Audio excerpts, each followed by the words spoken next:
And maybe some board members who have no ability to understand. Thank you. I think we have much of interest. The next item on the agenda. Finance report consent is tabled. We'll be with one presentation. We got item 8, Boys and Girls Club, student on one. Very close. Yes.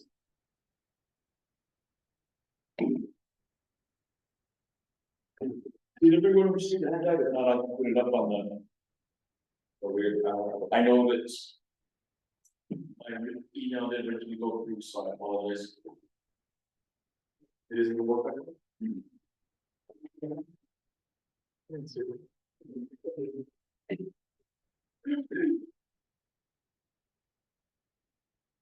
have it. Yeah. Okay, and so I thought, I'm gonna go ahead and. I appreciate folks for having me tonight. I just wanted to come and talk about Boys and Girls Club and specifically Boys and Girls Club Santa Fe, Las Vegas. So we're the same organization. So what we do is Great Future Start Here. So it starts with the kids. Go ahead and change. So right now we have 7 sites. And actually 8 with starting on January 13th, West Las Vegas allowed us to open up and get licensed to QFD to start on January 13th. We're going to open our doors. Right now, we currently have 7 students that are enrolled in the club that are from Las Vegas City Schools. And I know that's always been a gap because of the transportation. So what we do is we have programming. We have a after-school program and then we have a summer program. 98% families, it's a free cost for them. We get our funding through ECECD. It's a branch of CYFD, so it's state funded. The great thing is that unlike you look at EBT, or if you look at factors for Medicaid, the numbers are a lot higher. So it addresses childcare for working families. With that, we're a type 2, or star 2, excuse me, licensed facility. All our providers, including myself, background check, through CYFD, were cleared, along with additional training. Boys and Girls Club. With that, we have over, between Santa Fe and Las Vegas, we have close to 300 kids enrolled in the program. And I just really feel being from Las Vegas. Right now, we currently have 50 in our program here in Las Vegas, and I think that can grow. It provides a service to parents that are working that's structured. So we're not the typical childcare facility where we come, we walk, we entertain, and we go home. We actually have programming. One of the big programming that we have is Power Hour. Power Hour is educational based, where we work on homework and other education themed STEM, arts, horticulture, other items as part of that package. With that, also we have a big component, it's called Triple Play. Triple Play is based on physical activity. It's a huge piece of what we do. So we every day we have a different physical activity for the child, and then we also have another component that's a mix of game room or computer room where they're doing art. They're working with each other, leadership on games, but everything is very structured to provide, number one, safe and fun environment. And I know as far as really what we're trying to do, come into where it plays into the school is our operations and sustainability is we come into schools or we come into community center. That sustains the overhead to provide the services for the youth. We're talking to parents. I'm a parent. I have my son goes to Las Vegas City School, goes to Los Niños. Always been an issue with transportation and that fear of are they going to get there safely? For not all students, transportation is not an issue, but for some parents with their child a little more vulnerable, they feel safer if it's there at the school. So in the future, I would like to have more conversation about possibility of having a club at Las Vegas City Schools and providing that service. I think a big benefit to that is, of course, we're very structured program, but also with that, it relieves the after-school traffic. Parents aren't having to worry about getting out of work, getting into the line, getting out of the line, getting to where they need to go, and back to work. Our services were open to 5:30. So it allows parents to work and their child is still in a safe environment. On one of your slides, it's going to show some numbers on club experience. It's going to be page 8. I'm going to just skip that. So on page 8, it talks about numbers. On the right-hand side, you can have national comparison for optimal club experience. For our club, Santa Fe, Las Vegas, we're at 60%. So we're higher than national average. Academics success, we're higher than national average. 72, we're at 81. And then, of course, we have another program that I know that eventually we'd like to come and bring to Las Vegas, is where we serve middle school and high schools, the teen center. I don't know if you folks have had, if you ever get the opportunity to stop at Santa Fe Place Mall in Santa Fe, there's a teen center free and open Monday through Saturday for teens 13 to 18 Amazing, it's in the old Hollister. Where is that? In the mall, in the old Hollister. It's an amazing facility. They have a tech club where they can make iMovies. We have a music recording studio in there for them. They have an arcade such gaming where there's big screen TVs, recliner. They also teach our bed there in Santa Fe. We have a conference room. They also get a free, it's almost a full meal. I don't say it's a full meal because it doesn't have full 5 course, but they do get a warm meal daily at the teen center. And what's great is that, again, it's free. It's something collaboration with that. But to sustain and come to Las Vegas to get our feet is that 5 to 12-year-old range we serve. That's where the state funds are right now. Start with there, and then we start the talks, start with the grant writing boards to the teen center. Right now in your after-school program, between Los Niños and Sierra Vista, there's 80 to 100 students enrolled. So the total roughly 550 elementary students. And I know when we went into West Las Vegas, there was the fear of from teachers in that after-school program. Well, when you come in, what does that happen to us? What happens to our program? Well, as a parent, and I think you folks are talking to parents, there's 2 different approaches. There's going to be the one parent that wants after school, strictly education, nothing but education, and they want to focus on that tutoring. There's going to be another parent that wants, the parents that are going to want, yes, we do want help with homework, but we also want them to have some physical activity, interact with their peers, learn some leadership skills, and have a little bit of fun. And that's what where we come in, is the other 450 students that aren't enrolled, we want to provide that service. And not, again, I'm just using my example, but I know my mom's sons, I would love to have an after school program with the schools, but she wants him to be in something that's outside of school to take a break. And that's what we provide. Another great thing is with the program, to be enrolled in the program, even if they attended, and they can still attend the after school program Monday to Thursday, and we're open on Fridays. They won't be disenrolled as long as they attend 2 of the Fridays of the month. That's something unique with the program, is that it can go in line with also your after school program. It only enhances, and we just have more of a robust, we focus on more than just education at the level.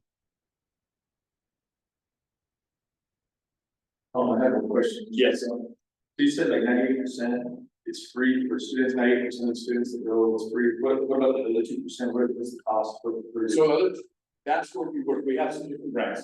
So we have donors that donate to the Boys and Girls Club that helps pay for some of those students. We also have, where we have, if there's no other avenues of hardship. And one of those hardships is especially, we offer free to our teachers. If they're a teacher, their son or daughter comes for free. I haven't seen a case where we're turning a kid away. Because with that 98%, we're able to, between the different grants that we have and the private donations that we receive, we haven't turned a kid away. And do you have any problems with staff, like staffing this, with getting like the tutors and the supervision? We haven't. What had been an issue in the past, and I won't hide from it, was structure and leadership. So I'm director of program services. So my position did not exist prior, because there was another level of supervision that was needed and staff development. And that's where I come. Where before they just had a unit director, and then that core individual is a lot on the plate. So I take that administrative piece, and then we add to the staff development.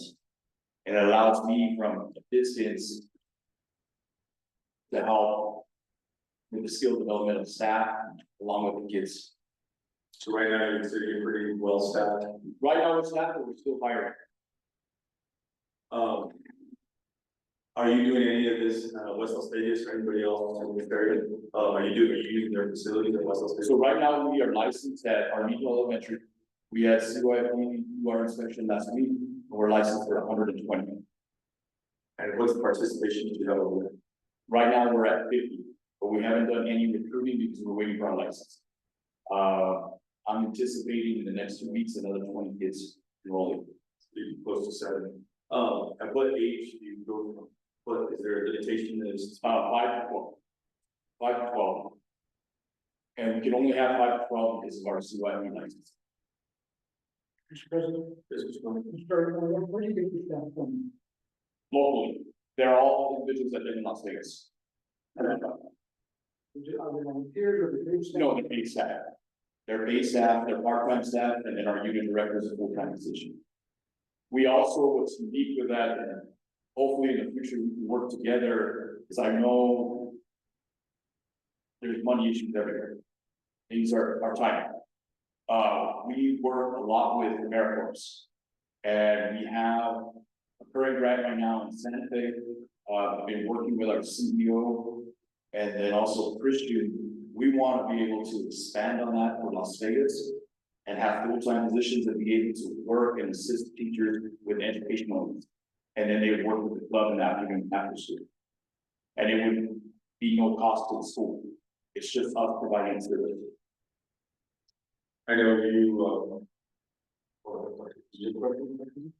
I know you stated that one of the big benefits is having on campus, so parents don't have to worry about the kids and their transportation and stuff. So how would you do it if you had a second grader? Would you have a site there at the elementary and another site at the high school? We kind of move different from Las Vegas where they have middle school and high school in the same campus. We are broken up all over. It kind of seems. I guess Las Vegas had elementary all over too, but. It would be strictly between the ages of 5 and 12 for the school base, Right. the elementary. Outside of that, for a future teen center, we would look at a location and work with you folks that if there is it's gonna take both districts, the city and the county, to come together to have a facility so that we can provide that to the teens. And it's something that I would like to have in place within a year. Have you spoke to our superintendent to see? I have briefly spoken with Sandoval, he's been great, but I wanted to give a presentation first. And then schedule a meeting in the next semester after the holiday break to sit down and go over logistics. Is there a question? Okay. No. Mr. President, there's studies going to Las Vegas City School. There's 7 right now. So, and I know that from talking with parents, it's, even though we have it set up that we come and pick up those students, we have a club van and also the Meta City Express with us. And we have staff there, gets the kids, we load them on the bus, and then we're gonna be going to our meet home. But a lot of parents have fear about the transportation. And when I talked to them, we're actually gonna be working on a survey, and I did talk to Mr. Sandoval about that. We're gonna get a survey out to parents to see if they would like the off campus or they prefer on campus with the transportation. Now, I can just only speak for the parents that I've spoken to, and they have all been on the same page of they want to on campus, they don't have to worry about transportation. They know that the kid is safe at school and they're going straight to the club. So that would be my next question right now, currently, the transportation, is it a driver plus an extra adult? And Yes, 2 adults on the 2 adults, bus or van? correct, 2 adults at all times. Yes, so with that, we're never one-on-one with the kids. It's part of our licensing, so we always have 2 adults. Any questions for Mr. Argon? So I guess the next step would be to follow up with, Ms. Sandoval and kind of go from there. I'm superintendent is something that we bring something back to work. Thank you. I appreciate the time. I know we'll talk about trying to stay within time here. Christian apologizes that he wasn't able to come. He got pretty sick. So apologizes that he wasn't here. He was gonna be here to present because he has the knowledge of the different programs for teens and middle schoolers. No problem. Okay, thank you. Appreciate it. Next item on the agenda, new business, item A, loan policy, second reading. We can entertain, item A and item E as the consent item. Second reading, Make a motion that we approve items A and B, consent items. I have a motion by Mr. Gonzalez, I have a second. Second. A second by Dr. Missouri, all in favor, signify by saying aye. Opposed, same sign. Motion carries. Item C, discussion and possible action to issue legal services RFP. Superintendent, do you have any? Mr. Chairman, to report, a proposal with the, consider one of the RFP. Their first fourteen, as you know, and, currently we are at 43 tests. We have capped 59. The problem that I see, or the potential problem I see is, that with the use of their services for that time, we will exceed the $60,000 threshold that we have. Part of the issue that, we are facing is that about $21,000 will go over the next year's, use, in the debating our so, because of that, if we do want to continue using, teasers to run up or options for other, people.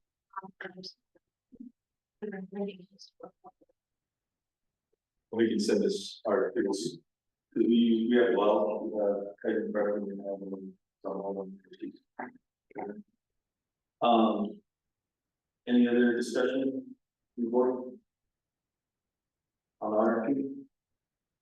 So are you needing us to, vote on putting out the RFP? So I make a motion that we put out an RFP for the legal services. Second that motion. Motion that self, the second of Mr. Gonzalez. All in favor, signify by saying aye. Vote. Motion carries. Next item on the agenda is discussion on team sports acknowledgement. Madam Superintendent. I know it's been kind of a thing, since I've been on the board, that the teams come and they introduce them a lot of times. Majority of the team, we're lucky if we get 50% of the team here, or if we can get 50% of the coaching staff here. What about doing something instead of just presenting all the teams in front of just 5 members of the board, having a spring banquet and all of them? Is that something that we can talk to our athletic department or possibly our principal in high school to see what we can do about doing a banquet? And, of course, this is a discussion item on the board of girls. I know several of the board members have kids in athletics at Robinson High School.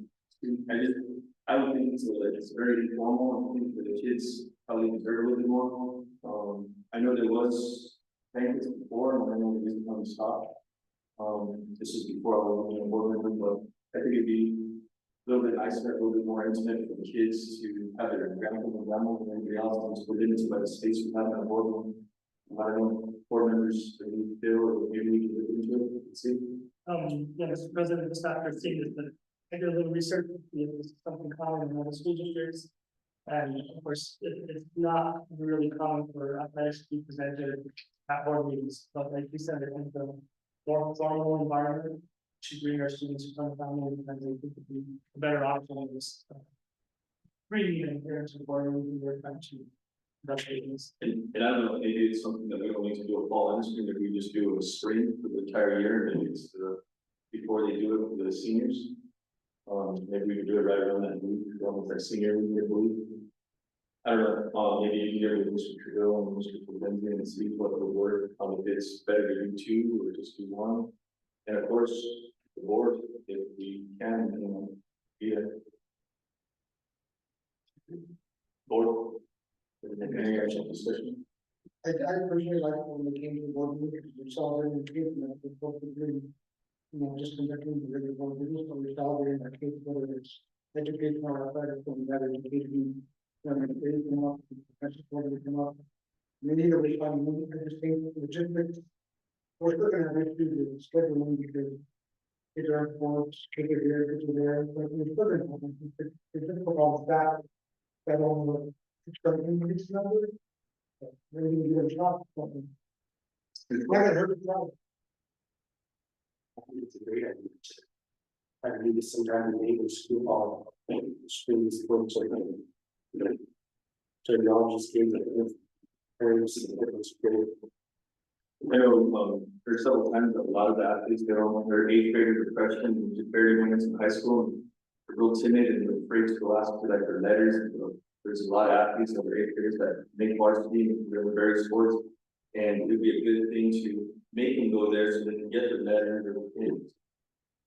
All district medals, whatever the case in the team, that'd be the time to acknowledge them and kind of just put them on a showcase, if you want.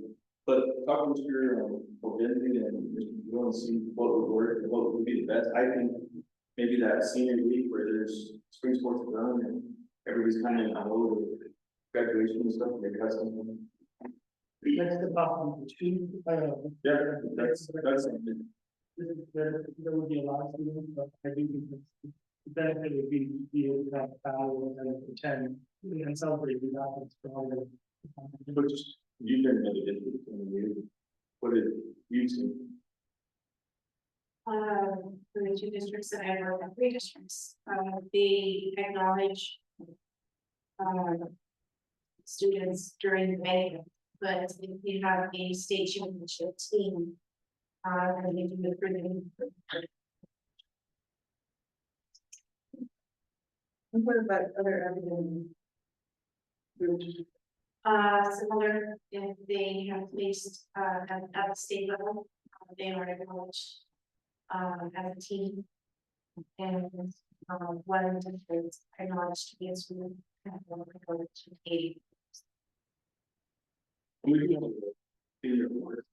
I know they do that as scholarships and stuff like that, but maybe we can do something, so it's not such a 5-hour night. We break up athletics on one night and then the ones that have corporate business with us, that other. But not just, that's just what we're seeing. Or just don't call that, sports banquet and call for 30, so you can have your band, your drama club, track club, youth sports, everything. Not just the sports, and it is allowed, and you're gonna have to have a separate one, you're gonna have a separate one. That FFA and the woman events. That's, so maybe we just. You just bring back something to the board, and what ideas or plans you guys can come up with. Thank you. Next item on the agenda is executive session, which we moved up. Mr. President, This is, you have to make a motion to go into executive session. I have a motion by Mr. Romero, do I have a second? I have a second, Mr. Portable, roll call please.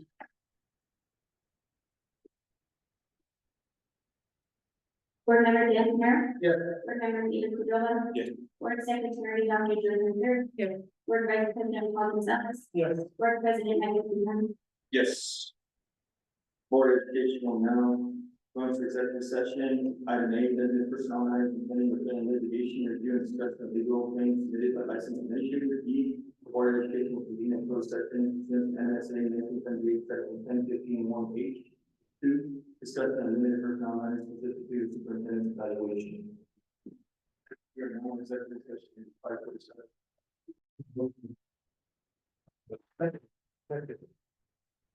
Second, Mr. Portable.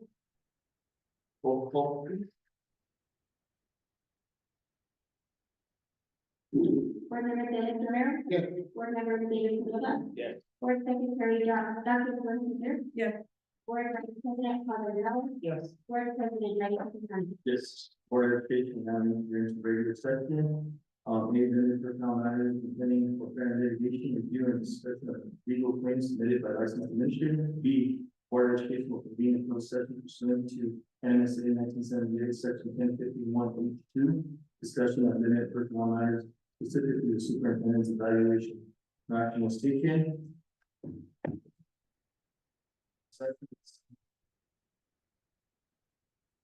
Next item on the agenda is student report. Mr. Merrill is in attend tonight, so we will go to the next item on the agenda, which is superintendent report. Mr. Chair, members of the board, within my board reports, I would say the couple of things to highlight would be, the work with regards to access control, you know, that has been a concern. The server was finally replaced, and or replaced this week, so we anticipate everything to be up and running. Hopefully mid-January, in January, they will be at all schools and noticing construction going on here at central office. That's been ongoing. So that should be done relatively soon. I did have a question with regards to substitutes. Again, this is a big area of need for us. We started the school year with 6 substitutes for the district. We're at 18 right now, and 2 in process. Coming in, we will be working with workforce solutions and Christine at your site to generate more. The problem that we see in the district is that some are dedicated, some only want to some in certain areas with certain schools. So even 17 or the 19 that will have aren't necessarily. We'll continue to recruit, but I know that it is a huge issue that our principals face on a day-to-day basis. Mr. President, Madam Superintendent, the reports that I had showed right here, you know, that's something that they're taking out from all of it. I mean, all more they can get the company, and now our kids, you know, left with all the instructors. I have had with regards to policy and informing them that they have the authority to provide me. That is a need request of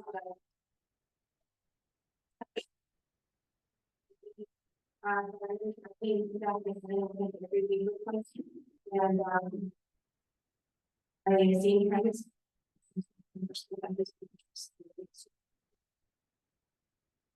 The other is number 6, and that is the other use of floor plan. There is an additional attachment in your board report that shows the floor plan, or the proposed floor plan.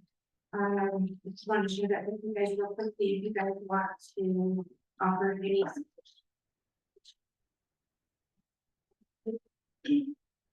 I see.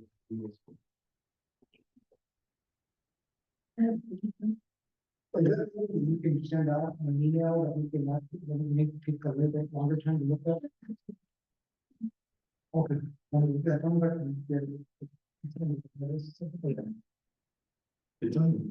the agenda. It's underneath, should be underneath that.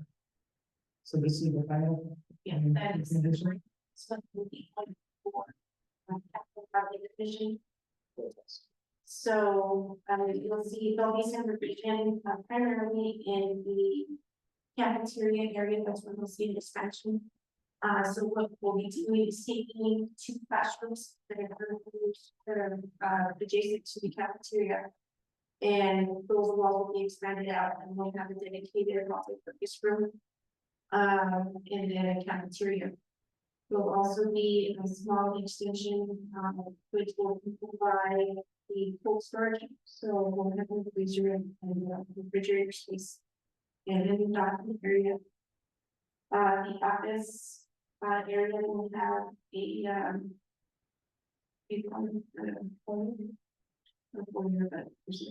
with the match. In that area, in the will be dedicated some of the offices. The library space will be there's like this big, I guess like the lawyers and all that kind of stuff. House will provide a larger dedicated space for library and computer. So the bigger pieces. Also, the entry wasn't it? Entry was a big thing with this. Yeah, well, it's always a big thing. What else? There's here, and all over here.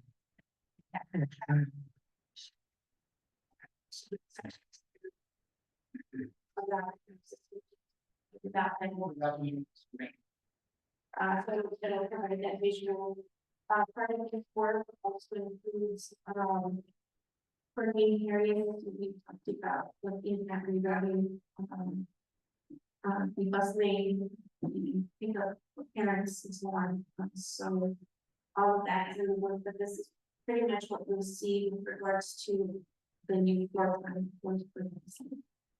So Mr. Silas has been involved in this, cafeteria manager, question for facilities maintenance. This is an agreement that the five skills classes will be renovated, with Richard, but the washing machine and the track. Dedicated life skills room.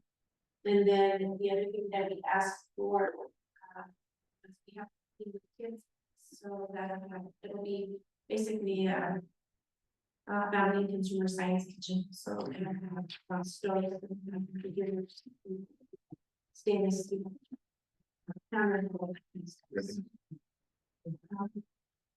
So that's what is going for PSCOC.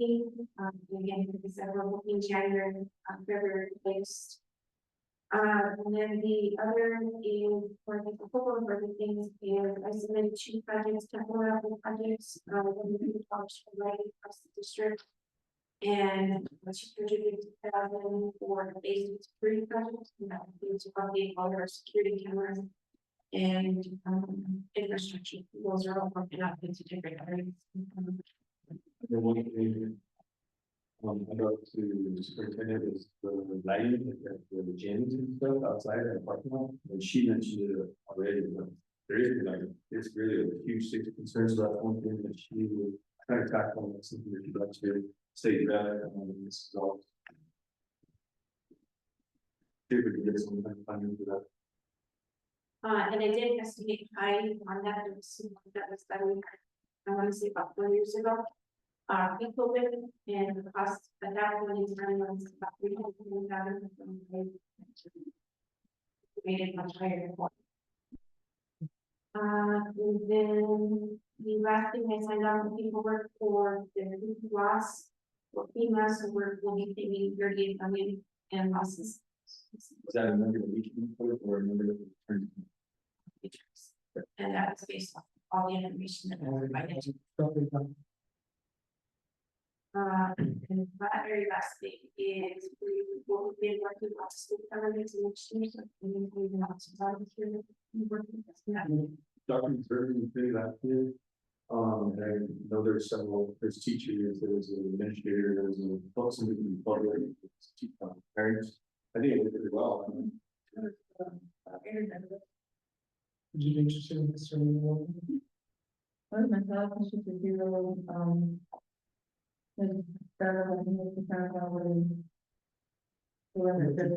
Yeah. I can't remember the name. Just to go by Really very sure that we don't fix the things that we did impact in grants. So I have Ms. Vanessa Garcia, who's wanting to explore district leadership a little bit more. So she'll be running the committee, will be assisting her. The way I usually run the committees is the first union is always involved, but then I involve classified employees and certain reports, and I get at least from every level. So they have almost in that and invite parents. And on that committee, the comment I have somebody from, Tapio and elementary, middle school, high school. And the union was involved, so yeah, not sure what I'm saying. And what I'll provide is the information that we have just recently, so it's already clean. Version of the television. So it's like, that was all included. I have a question for that, I have a little bit more discussion on the issue that I thought for to with the grades, and I don't know the rest of the board heard it, but saw it, but letter or email sent out to staff. And one of the issues on there was to ensure that grades match attendance. Students who have multiple absences of both excused and unexcused should not be able to earn an overall letter grade of A or B. Please use the need clarity regarding this. Now, my problem with that was we've got a lot of students. Not just that, we've got people in co-curricular activities that may miss. Now, one of the responses back, and I'm not sure the Commissioner Trujillo, you know, age, wants kids to go to school, and all these studies have shown that if you don't attend school, you're worried about it. But my issue again is some of these kids. In my daughter, I mean, volleyball. You're gone, depending on what year it is, it could be a travel year, it could be a home year. You're going to miss. Now, what we taught both our kids from the beginning is if you miss, if you're sick, you're going on a field trip, you're going on that weekend, the first thing you do the next time you're back in school is find out what you missed, and make it up. Okay? If my daughter is intelligent enough, smart enough, that she can get that figured out, and she did what we want, you can make up her work. I don't think that it's fair that because she has a student value of being in a grades, that if you earn it, that she should not be allowed to get that. And that's what this is saying. Now, again, what the response back is, you know, any of all these failures shown, and I look at these failures shown, but again, maybe my daughter is smart enough and intelligent enough that she can still earn that grade. And one of the responses here was, well, if a student can miss that much and still get an A, well, then maybe get from the teachers. And I don't necessarily believe that either. I mean, there could be tough teachers. The kids are making up this work and still earning that grade. It should be followed. This is where this came from, but I don't agree with the punishing kids for being in it. That's my opinion. One of the things that all districts across Franklin, if you've seen this in the news, that absenteeism is a huge issue across the student. So that's a push from him, with regards to the number of days. So they changed the attendance policy a few years back. Mr. Trujillo and his team, after speaking with them, you know, they already committed that language doesn't necessarily settle. However, there is discussion, and I do agree with that, is that there has to be some accountability. Now, we're looking specifically at student patterns. I think maybe that is somewhat of an exception. But we do have other students, you know, that general population, that you have students that are using the excuses. And so that's what we're trying to combat, right, is that we have students that are gone all the time, whether excused or unexcused. Seat time is important. We're going to be instructing, and we expect graduation rates to go up, and we expect to graduate kids that have that are literate in both math and reading. They need to be there. So I understand what you're saying. They understand how that reads. So there are some revision to that, but we will be looking at an accountability system that does have some teachers making sure that students are. I think that I totally agree with you. I think we should penalize the kids, but at the same token, I think there's a lot of coaches that we have. Some coaches are better than other coaches when it comes to this, but if they leave at 1 o'clock, they excuse them at 10 o'clock, so they can go get their things ready. Well, I don't think we should be doing that. I think we should be limiting coaches that it's maybe 45 minutes or 40 minutes, whatever the case may be, so they're not taking a whole morning off when they're leaving at 1 o'clock in the afternoon. I have seen coaches that do it, and I think it's a little ridiculous. But then I have seen some coaches that they only give me 45 minutes, which is tight, but it works. And then I think sometimes the coach gives me a small window. So again, it goes back to the taking advantage. But I do agree with Mr. Romero. They're at an age, you should see them. If they're in excused absences for sport. The thing about PD and MMA, they don't realize is we're a small rural place. For us to go this in our district, we have to drive sometimes 2-3 hours to get this. They do get by the school, or they go all the way down to their football team, so they miss a 6-hour window of education. But there is some negligence at some of it that we can tighten up. I know, Ms. Pena, you might have a comment that If you want to come up here and talk. You look at the last administration, cut that out, cut that out. You will vote at seven, you want to go to Santa Fe, you play at seven, you want to leave, you want to be dismissed at 3. They said, no. One takes an hour for the family, so you're not going to, you're not going to get dismissed at 1. You pay it, so that kind of taken care of. But again, I don't know, I just feel. So you're, according to I make damn sure that I'm getting the work done, getting it done, and I just feel that. Sure that you can come over, ready to give them 2 minutes, but. I just think that. Maybe, but, As no, I'm the attendance specialist. And I think you're looking at it wrong. With your excuse for an extracurricular activity, whether it's sports or sponsored, that's a school activity. You are not punished for that. That is not part of excuse or unexcused. But as a school activity is not counted in that. If you read the policy that states that, there's one that states about extracurricular activity, sports, and then sponsored activity does not relate to unexcused and excused absence. So I understand your concern, but athletes or co-curricular activities or anything, that is not the same as excused or unexcused.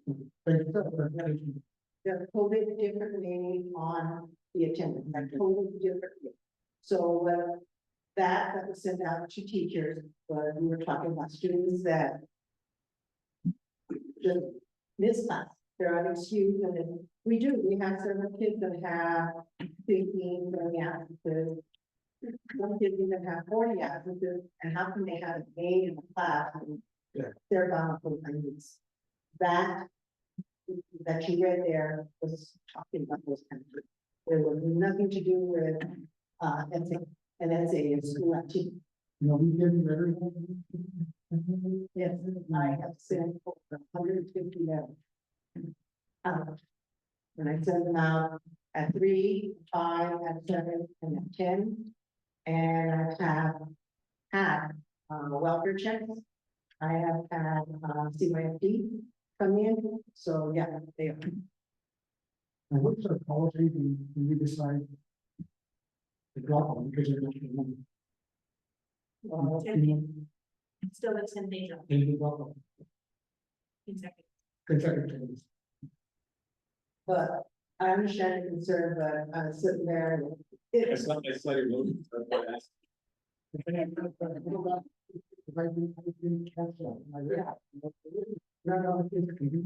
We're talking about those students that she's not in office. And the fully different little kids. Yeah. And she comes right, it's up to the coach. Yeah. And a lot of that happens where they're dismissed at 12:30 and they don't come to school at all. I had a woman over the coach that if they didn't attend school the day they were leaving, they didn't get on the bus. Right. Because they had to be willing to be going to school in order to get on the bus to play sport for high school. And so I never had any issue, but I never went to. I never seen it. There's a lot of questions. They leave at 9:30. Which I'll take a little bit of, before you have to school the next day. Sure. So it is in policy. Already, we have to report, you have to have night, next day you have to school. But I just want to make sure that. Thank you for a nice experience for bringing that. Madam Superintendent, did we get our parking situation? I know A little bit more. it is, Mr. Chino and the continue to work on it, and they will actually. We will start together. We did, we actually take all the cars, trying to be careful not to take fountain cars, but gave the warning for the appropriate spot. And the reason why we help each other and let them know that first section by the area building should be for the teacher that moves there, and everyone else can decide that if they don't. Which is cut off on them. on both sides, we have that zone more parking. Now, the people already said that if we wanted to revisit that and decide that to make parking, all we have to do is meet with the zoning committee, I think it's a zoning committee. And they have to go before council, he said, so that's something that we can look at too, but right now, I've got a lot of history and information, maybe they're saying that the kids are parking also. Throwing trash, blocking driveways, and I think our feet of parking lot for years, switching out. We try, Highest application of the year. yeah, It's negative, the middle of the road with the seniors, and it works. Quite a few seniors in the park in the college, because it was easier for them to get out of school if they wanted to leave. We take them all, we redirect them down to the parking lot of the barn, and, we've been down there the last week, and it's big, it's clean up. and my biggest concern is that the parking has buses stop, right? Now, we have to continue. I have one thing that I want to bring, as superintendent, and I did bring it up with you. We don't have a policy in place. I know we push our athletic department, Mr. Polenzi and our coaches to do, grade checks, progress reports. But I know for a fact that there was a athlete that had straight Fs and was still able to attend the state conference. And, what's the point of doing progress reports and pushing it onto the teacher to get them out, to get into the coaches, and we don't have anything to enforce? So we don't have a policy in place. Probably, I think all of them, they don't. But NMA says that it has to be reported. So if they're failing in the middle of the year and then straight X, we have nothing in place at the high school. Because NMA will basically report. Yeah, because they're eligible at the end of the last semester. Right. And then they pay that sports semester, but then they fail, and if the sport continues the next semester, then they can't pay that. Next semester, they can't continue. Right. Don't you think in the middle of sport, let's just use football for instance, or basketball, whatever the case may be. It's basketball for 5 months sport. So 2 months in, they have straight Fs. Don't you think we have an obligation as a board to push that student athlete to be academically in line? Because we're allowing them to play sports, we're allowing them to be school, we're allowing them to attend all the functions, but they're not doing anything academic. So I think we got to do something as a policy because we need to push for that higher achievement. So instead they're supposed to be student athletes. Right. Doing for that. Reimbursed that, not basically for this to educate the students in that. So maybe we can start doing a policy and bring sports, we can adopt a policy. I mean, it's just not gonna fight you, no purpose. Any other discussion with superintendent? There's no other further discussion with superintendent, and moving on. We have, teacher plan, discussion, action, possible discussion, and vote regarding the management committee. We have nothing there. Next item will be future planning. January 16, 2025, regular board meeting, is that for everybody?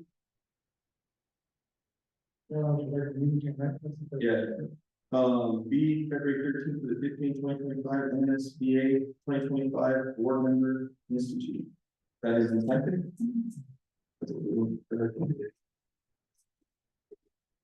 we need to find, just put it on the radar. All the attending, couple Thursday nights, Tuesday. Is that the I mean, with those groups back, they get. Focus immediately. We usually haven't been at the hotel and the college dinner, convention center, the conference center. Really pleased that we stayed back on. That was pretty good. Yeah. Bro. We used to get the same those colleges. I think well, that's what it used to be, that that used to be in there, now the house got for expensive. So and then they said, you could go, but it's really long distance. Okay, you just go through this pretty quick, I'm sure other boards are probably already on it. I think we have a pretty good turnout. Most of the boards, all of those. Yep. Then we decide that's what we just. Yeah. So as we go. And I think the room that goes faster is the one that I'm going to the end. There's no further discussion. I entertain a motion to adjourn. I have a motion by Mr. Gonzalez, do I have a second? All in favor, signify by saying aye. Opposed, motion carries 736, we are adjourned.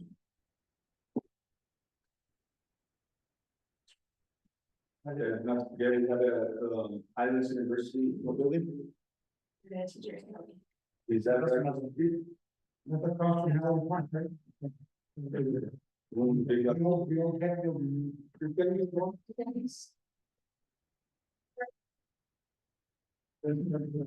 What about?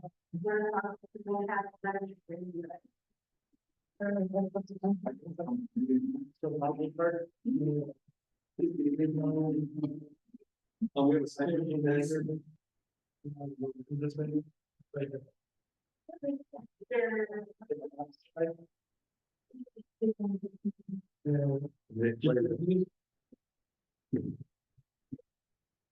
Yeah.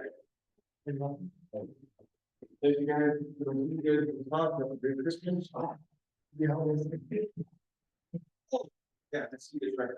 Also, you.